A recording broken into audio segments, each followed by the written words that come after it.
Lisa, the way that I wanted to start this second take of our conversation is by chatting about how your book has impacted you over the years. So that's like what I want for today's conversation to really dive into individual ideas that you have shared in your Instagram or in your book and really just dive into some of those so that people listening can get some insights from them and hopefully like take that into something practical.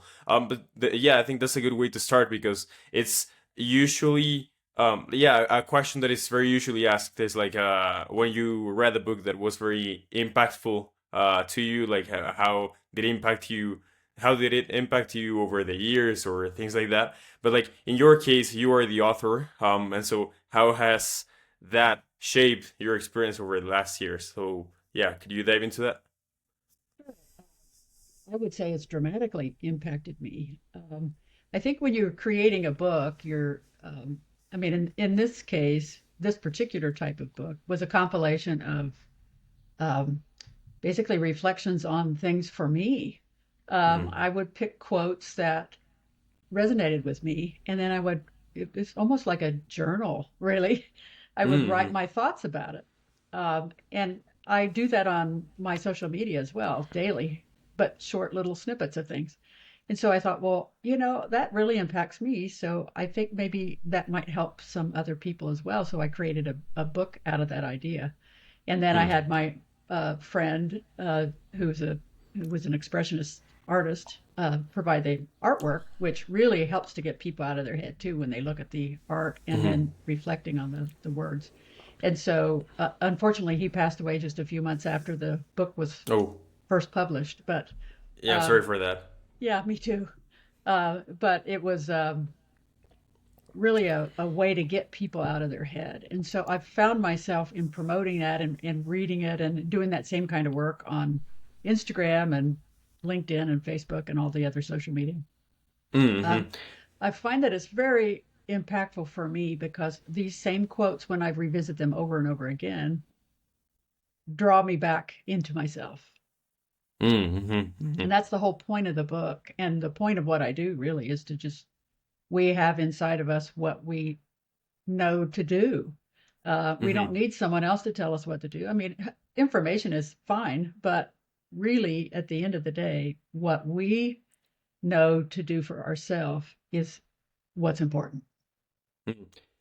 In the last week, so as I told you in the other conversation that we recorded that ended up not being going live, I really like to keep these conversations and this podcast very authentic and raw. So if you want to share anything, you can too. But like, I'm saying that because like last week I experienced different moments where I was really challenged to like just get out of my mind like it was an insight that I had like in the very beginning of the week that I was feeling very out of ease, and then as I was chatting with my girlfriend I realized that I was like really feeling not like in myself. I was like full of thoughts and that created a lot of confusion, and there were a lot of like um yeah, thought sequences and like thoughts and thoughts about feelings and things like that, but Yeah. things that didn't even like start to make sense. It was just like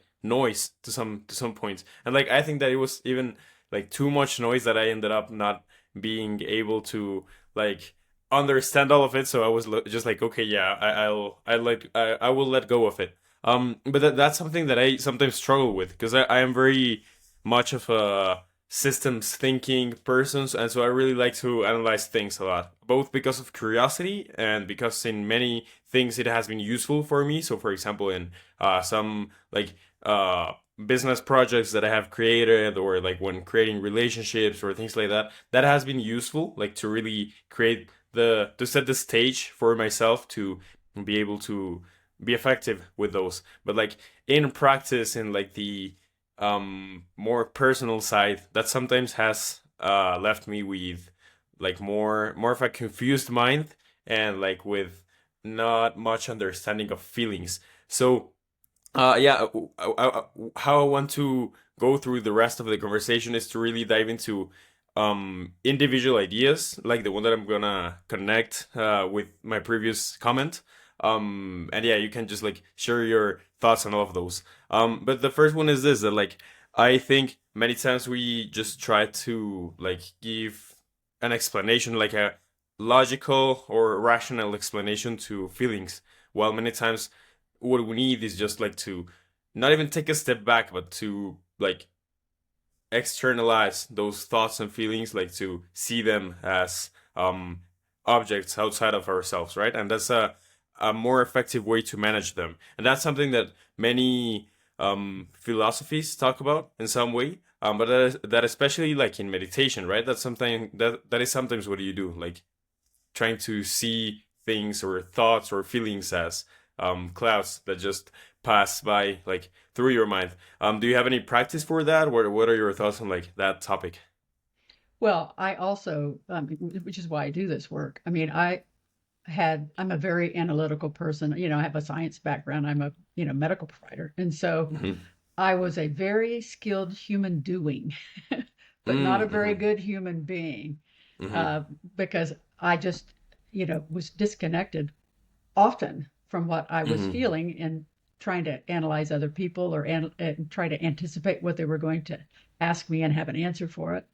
Um, and so those thoughts and how you present yourself into the world and what people may say about you that may, uh, hurt your feelings or not be accurate assessment of you. I mean, people can sometimes not be nice, right?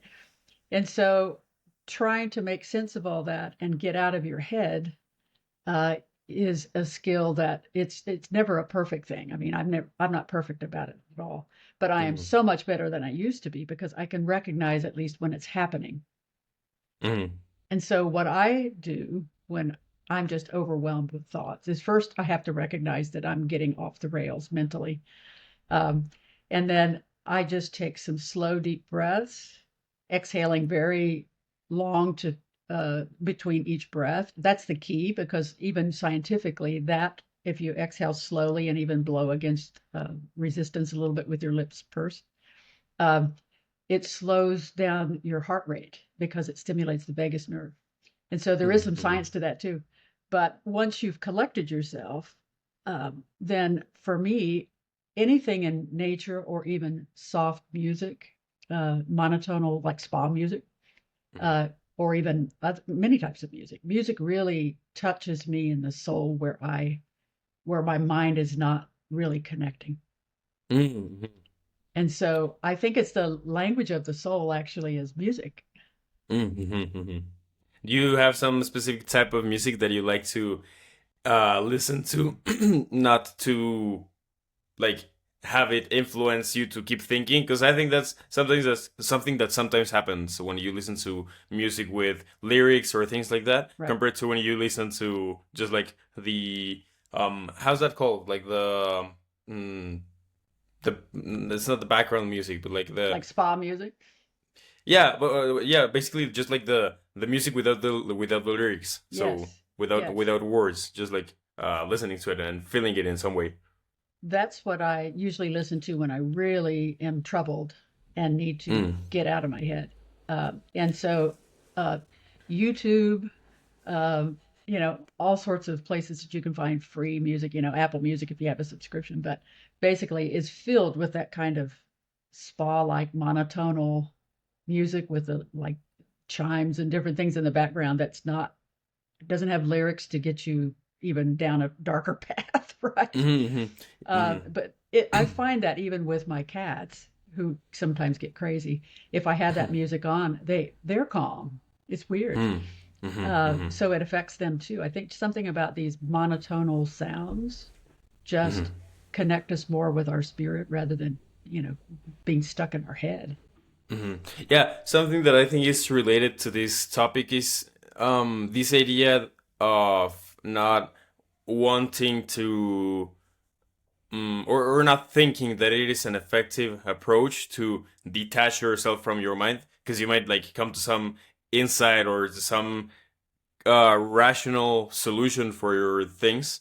And so that's why you keep like thinking and not trying to separate yourself from your mind. I think that that's something that is useful, especially for things that actually require some thinking, like to get to a solution.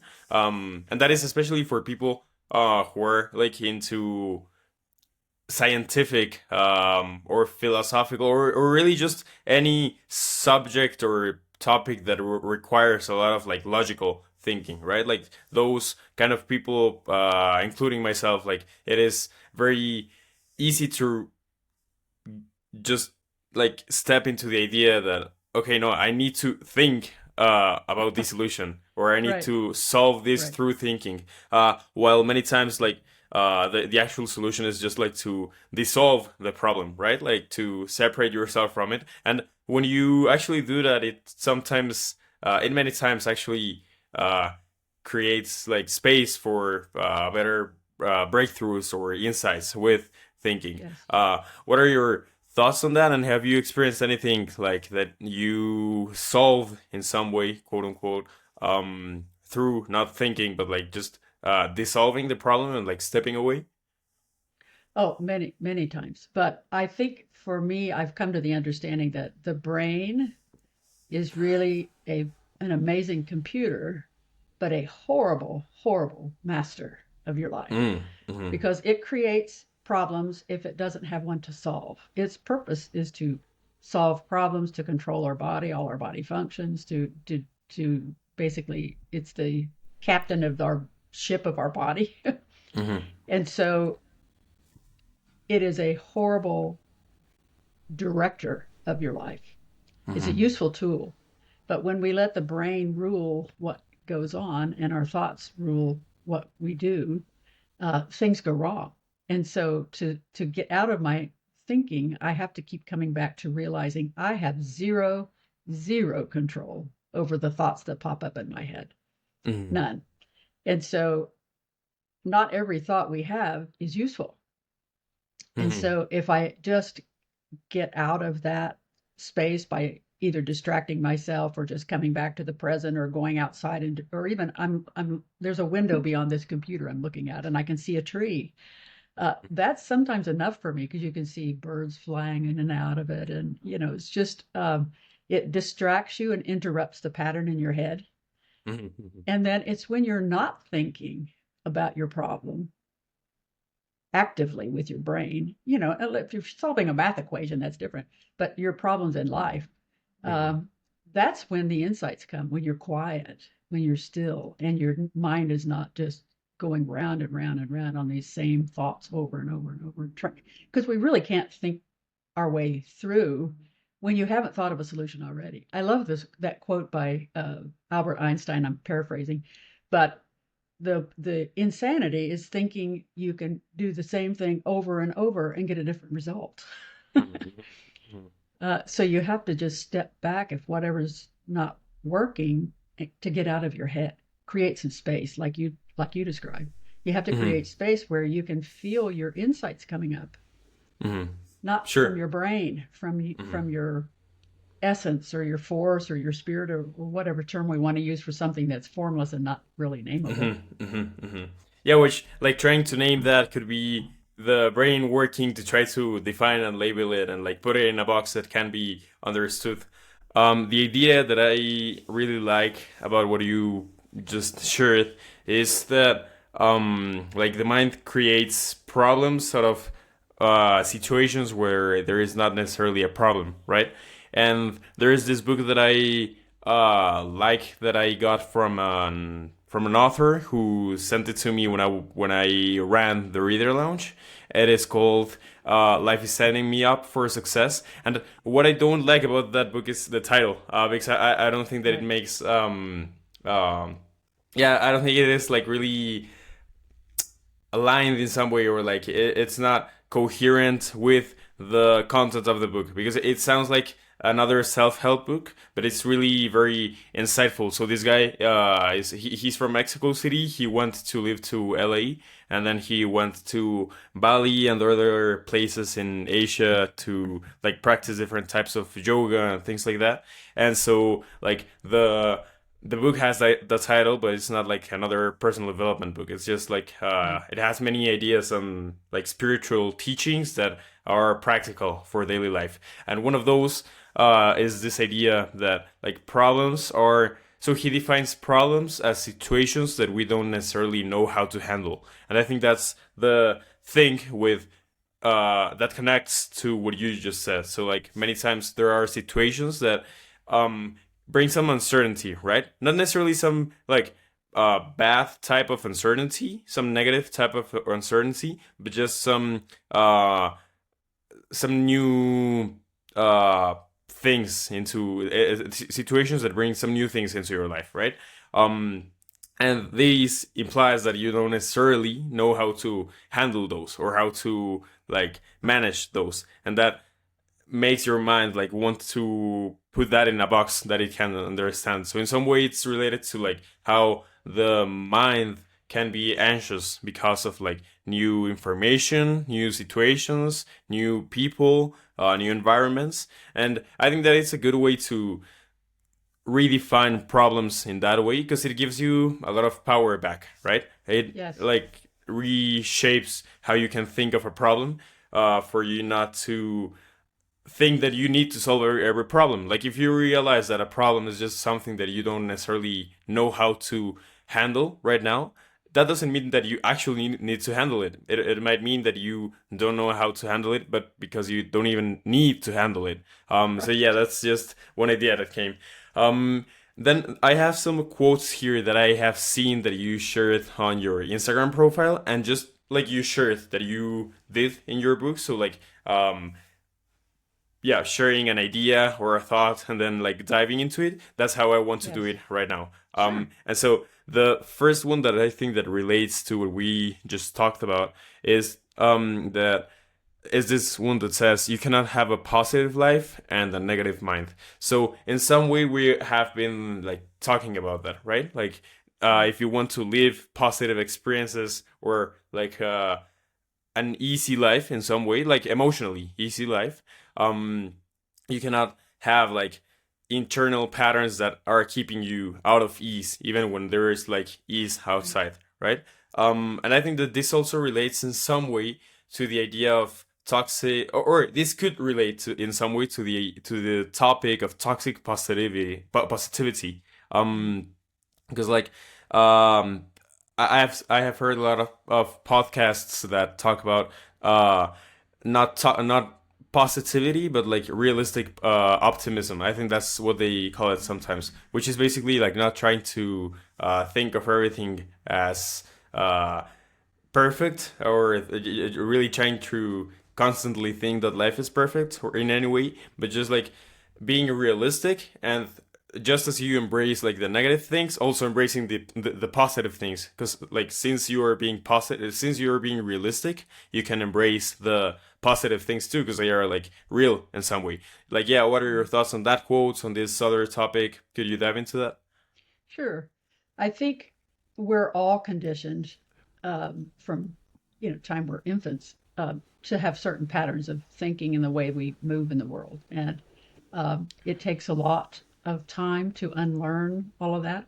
And so Mm-hmm. that pattern of thinking negatively about people in particular, I mean, when we're talking about situations, it's usually a situation involving another person, right? Mm-hmm. Usually. I mean, sometimes natural disasters happen or whatever, but we can't control any of those things.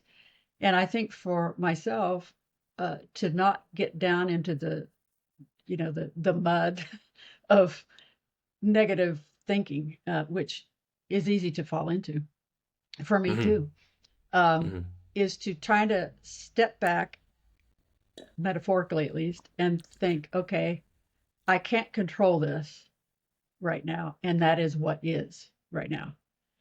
And Mm-hmm. so then that gives you a little space to see that you're not fighting it. When you fight something, that creates a lot more negativity. Mm-hmm. And then, especially with regards to human interactions in relationships, I think what helps me to step out of the negativity too, instead of thinking, oh, that person's a jerk or, whatever, because they said or did something to me and they're making my life hard. You try to take it away from yourself. And I try to look at the person of what I know about them and where they came from Mm-hmm. in their life. And the closer the person is to you, the more you know about them.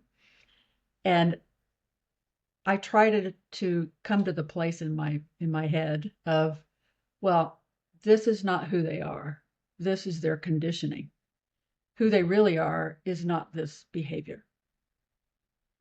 And that helps me to be a little more tolerant and objective, and to get out of just thinking that the whole interaction is horrible. Mm-hmm. Yeah, I think that this helps to define, and I mean this is paradoxical since we're not necessarily trying to define, because that is more like of that is more of like brain work and mind work than like Right.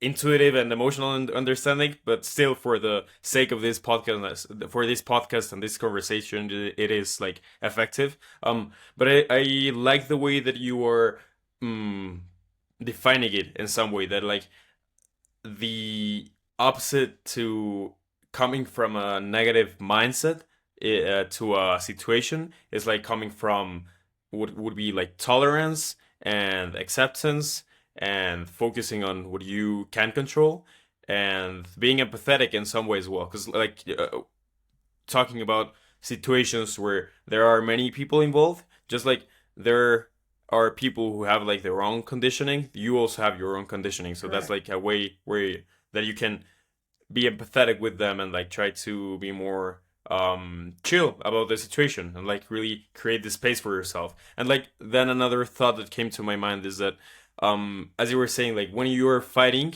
you are in this very negative and like stressful Yes. mm, internal situation, but that also means that you don't even have this space to like look at the situation from like a distance. You are in the situation, so it's like trying to understand it and to create some space while you are like very close to it. So that's like also what keeps you from like having this tolerance and this focus on what you can control, right? Like being there fighting with that doesn't allow you to have this space.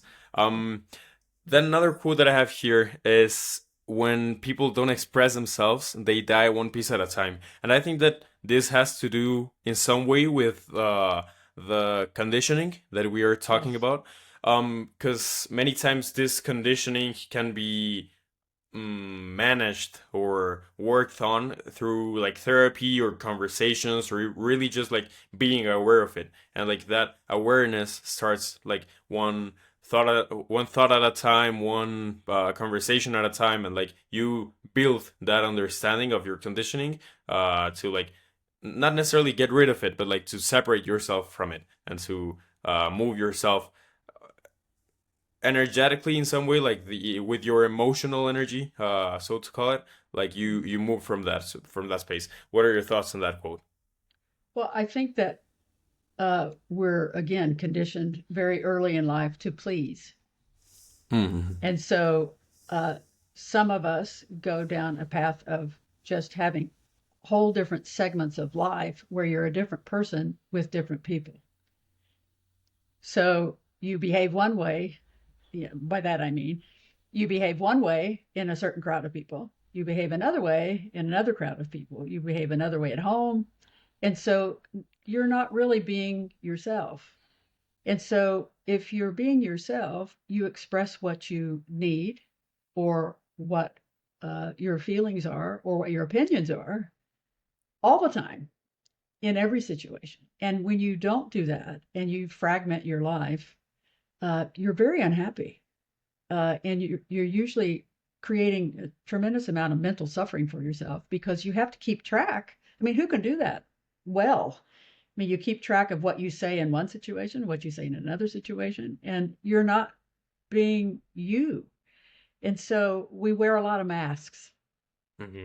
And so it's so freeing to just be who you are and conduct your life in that manner. Now, that doesn't mean that we can, be very casual in a formal setting. And, we have to have certain social norms we have to adhere to, but you don't have to Mm-hmm. change who you are. And Mm-hmm. if you're asked to do something in any of those situations that goes against who you are, you can stand up for yourself and say, no, I'm not going to do that.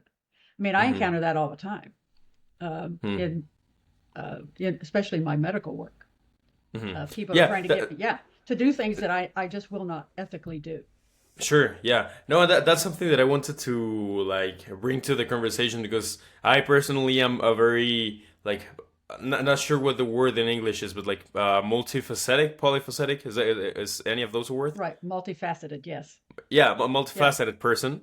Um, and like I recognize that I not necessarily behave in different ways, but that I bring different parts of myself to different situations depending right, on which I am experiencing or living. And again, yeah, like for social interactions and for like social well-being overall, that's like helpful. Like to have these norms.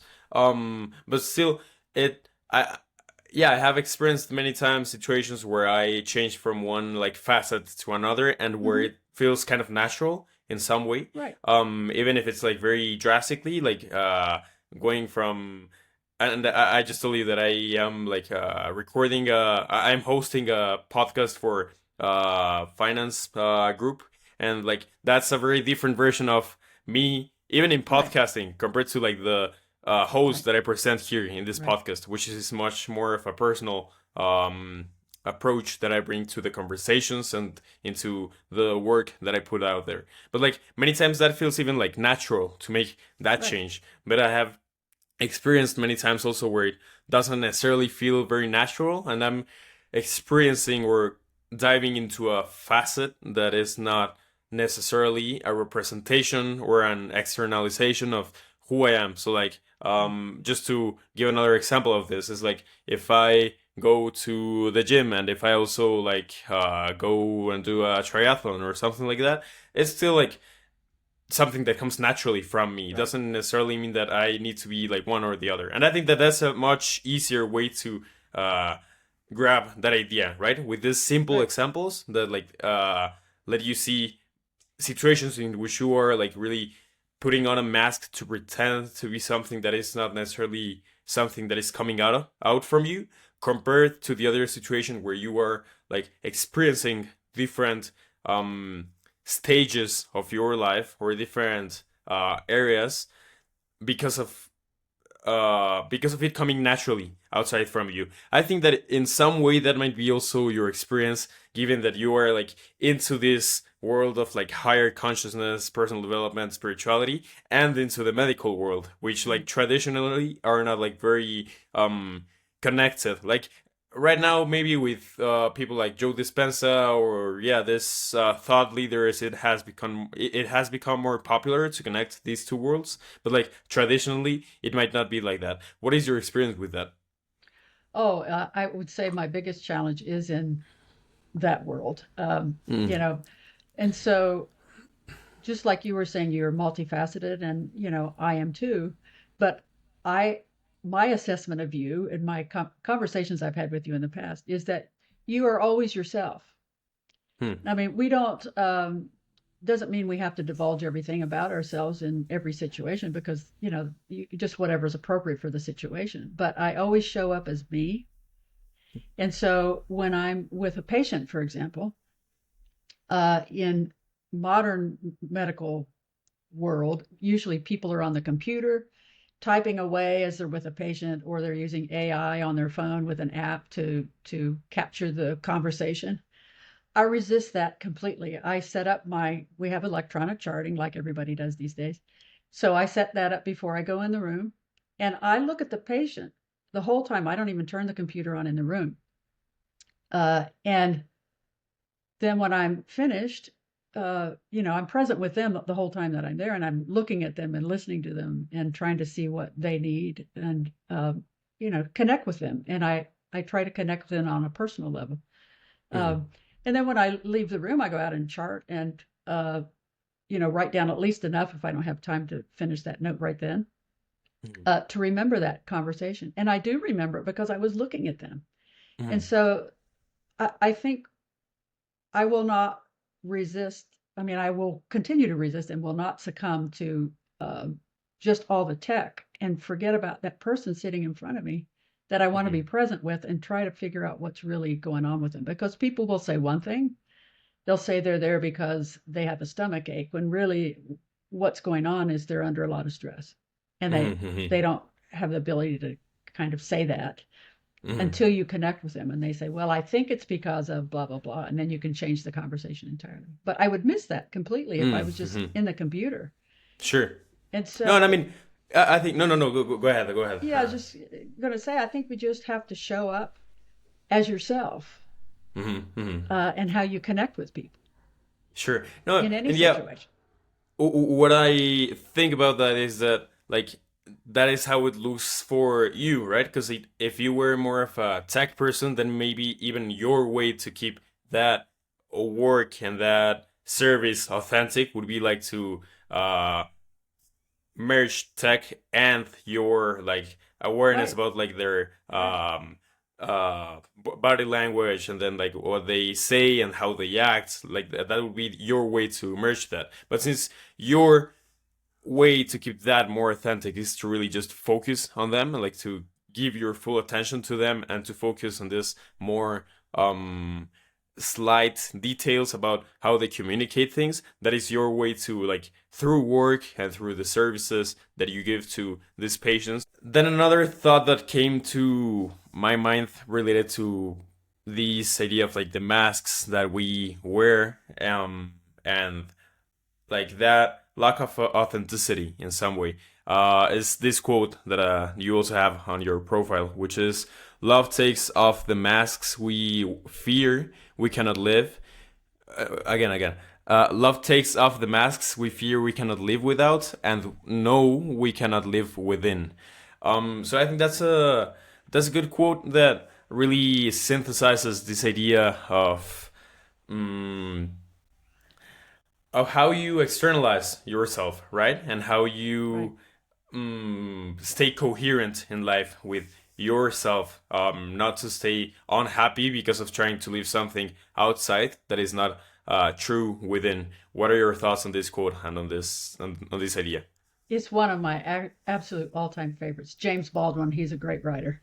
Mm, Um, a lot of gems in his, a lot of great quotes in his work.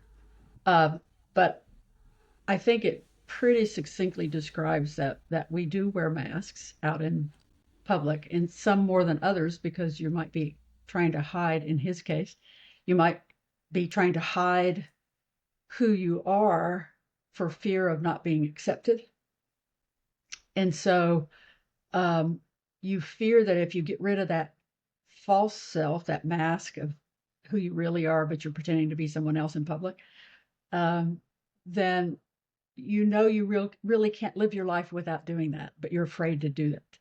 And so I think a lot of people find themselves in that position in life. I'd say most of us find ourselves at some point in our life, maybe even junior high school or high school, where we're trying to figure out who we are. Um, that you're afraid to be you because you're mhm, afraid that people aren't going to accept you as mhm, you are. And some people won't, but the right people will. And so when you are yourself, you send out the energy that you of who you are, and people are attracted to that are going to like you.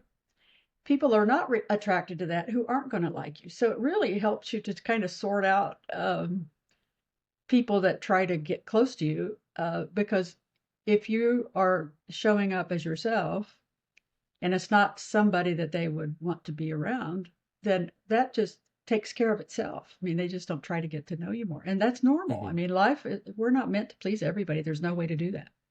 mhm. Sure. But we think we should. We think we should. Yeah, I want to share one more quote that I have right here, and then a comment like to connect these two. And Right. the quote says, "Find the place inside where there is joy, and the joy will burn out the pain." I think that this talks about not suppressing the good or the wellness inside, right? Because that's something that, because of conditioning, is many times also something that we end up doing, like suppressing the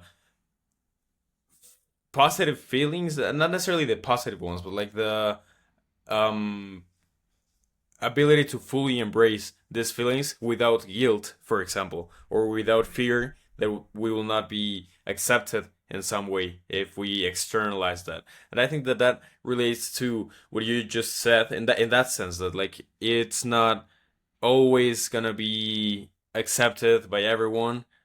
There will be feelings of guilt at some points because of conditioning.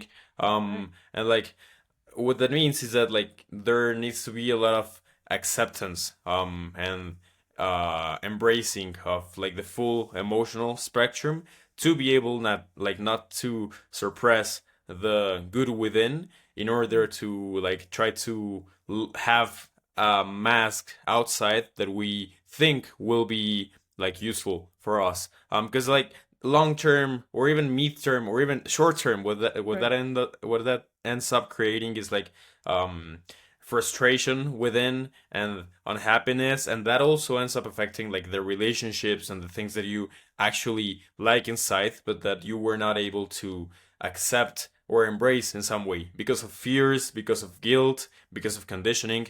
What are your thoughts on that connection between those two quotes, and also like on how conditioning can affect really bringing this love from the inside to the outside to like embrace the good that exists?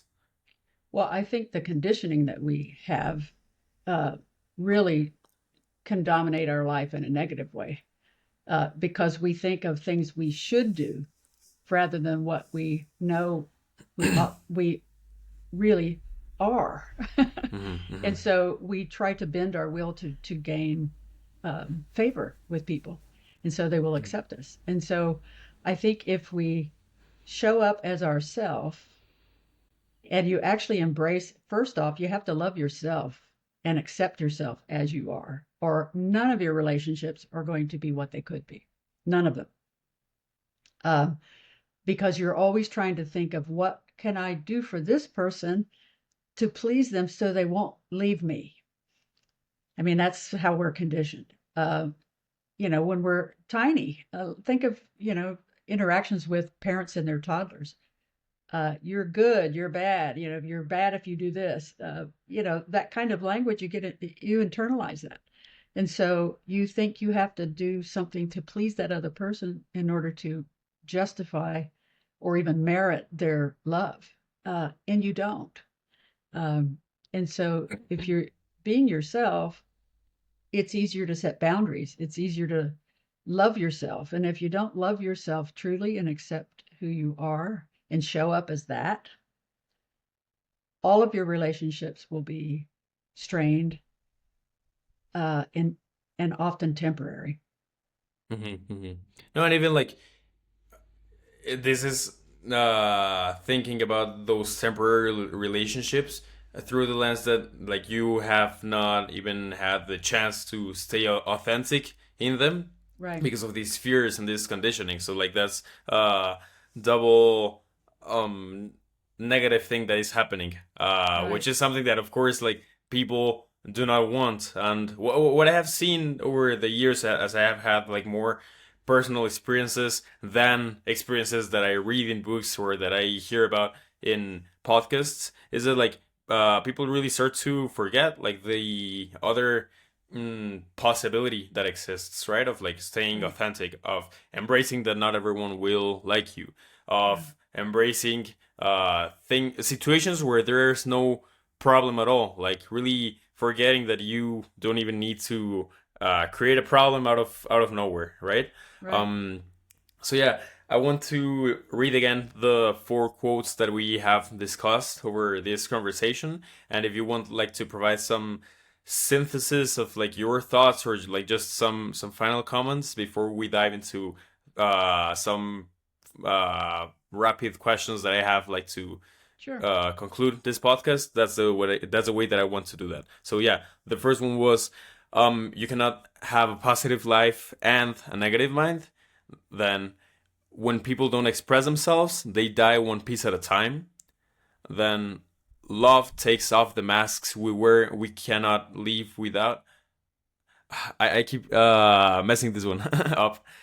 Love takes off the mask we fear we cannot live without, and know we cannot live within. And then the last one, which is find a place inside where there is joy, and the joy will burn out the pain. So those are the four quotes. What are your final thoughts on those?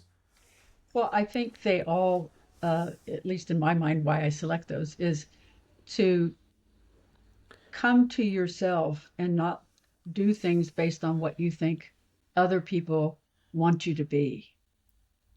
Because it's a slippery slope. And at the end of the day, you have to live with yourself. Um, and if someone doesn't like you, um, or accept you, or you have to have conditions in order to be in their life, they're not worth having in your life. And that's okay. I mean, we're not going to connect with everybody. We're all different. And it's not the end of the world. Hopefully, that's something you find out early in your relationship with that person, which it usually shows up early, but we don't see it. Hmm. Some Or we don't necessarily want to recognize that. correct, because we think that we're raised on this notion of find the one or the one that makes me happy. No one can make you happy. No one has that power, and they certainly don't have that responsibility. And Mm. what a burden if you're in a relationship with someone and you think you always have to make them happy, which is something you can never do. It's burdensome, but we hear that in language all the time in any culture. It's, oh yeah, so and so makes me happy. Well, no.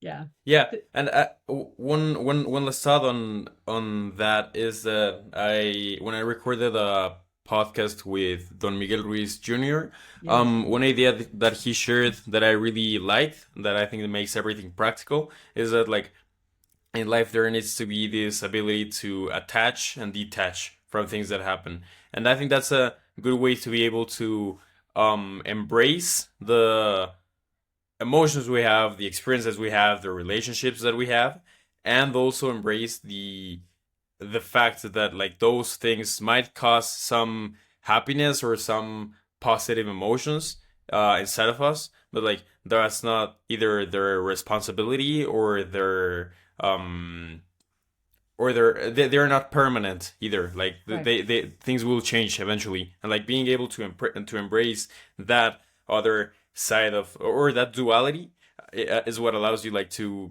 stay in this process of like attaching, detaching, attaching, detaching. Mhm. Because what happens a lot of times is that we attach to things but then don't detach from them. Even and I mean that doesn't even need to be like some drastic detachment, right? Like I was reading this article by Matthew McConaughey in which he talked about like having an owner's mentality. So instead of like having a renter's mentality, because like when you rent something, you might just be like, "Oh yeah, this sucks," or like, "This is just temporary. I don't really like it." Even though you might actually like it, but since you know that it's temporary, you don't want to like to actually embrace that. So, and I mean that's this idea is obviously easier said than done, but Correct. I think it's a good thing to keep in mind. Yes. Great. So yeah, to start wrapping up this conversation, I want to go through three questions that I ask always all of my guests. Sure. And yeah, you can relate these to anything that we have discussed previously or just to any other subject, right? So the first one is what is a book, a movie, a music album, a vlog, yeah, whatever that you have been watching or consuming recently. I remember that the last time we talked, you said that you were watching The Bear on Disney Plus, Yes. I think it was. Yes. You can share things about that, or Right. maybe about another book or movie or uh, song or anything that you have liked recently. Well, I have rewatched The Color Purple, the latest version, the movie. Mm. It was a book by Alice Walker. And for anyone who has ever experienced trauma in their life, uh, and or even knows anyone who has, which is pretty much everybody, if, if it's not yourself, it's someone else, you know. It is an amazing story of going through horrific trauma as a young person and coming out triumphant. I Mm, highly recommend it. The original version with Whoopi Goldberg and the current version, uh, they're both awesome. The good. second one is a musical also. Mm. So very impactful. You'll need tissues.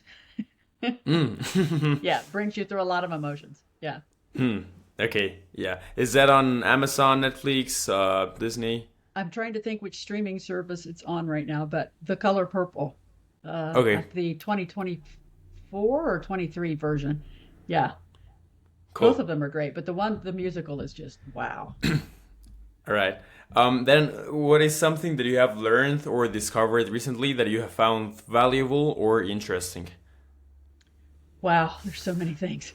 Um, I would say probably the most valuable thing that I'm learning, not from one source in particular, is to not only love yourself, which is the theme of everything I do, but to surround yourself with people.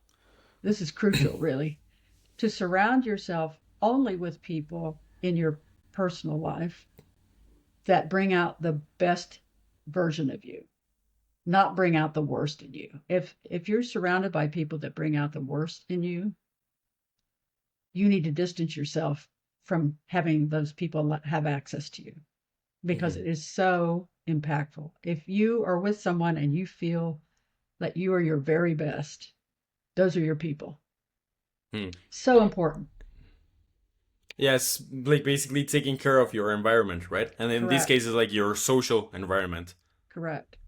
And it to that same end, I mean, I used to go out and have, you know, casual things with people at work, and they're often drinking excessively and getting in a car and then driving, and they're just, it's not.